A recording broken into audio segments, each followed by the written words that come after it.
आपल्या लोकांची आपली वाहिनी ABD news Marathi. Ulhasnagar camp क्रमांक 4 येथील पूनम हॉटेल समोरील रोडवर रोज असाच कचरा पडलेला दिसून येत असून नेहमीच असा हा कचऱ्याचा ढीग असतो। कचऱ्यामुळे तिथे घाणीचे साम्राज्य झाले आहे व सर्वीकडे दुर्गंधी पसरली आहे। येथून चालणे सुद्धा मुश्किल होत आहे। स्थानिक नागरिकांना या घाणीतून नाक दाबून ये-जा करावी लागत आहे।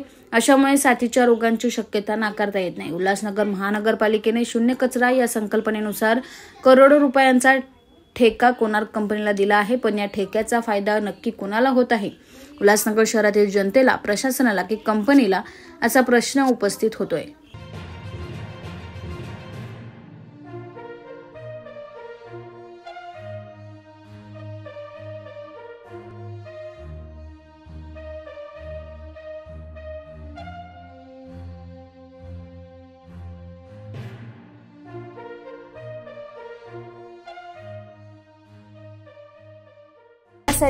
व जाहिरातीसाठी एबीडी न्यूज मराठीला संपर्क साधा। संपादक रेश्माताई दुधाने 9765529008 आणि 9370508280।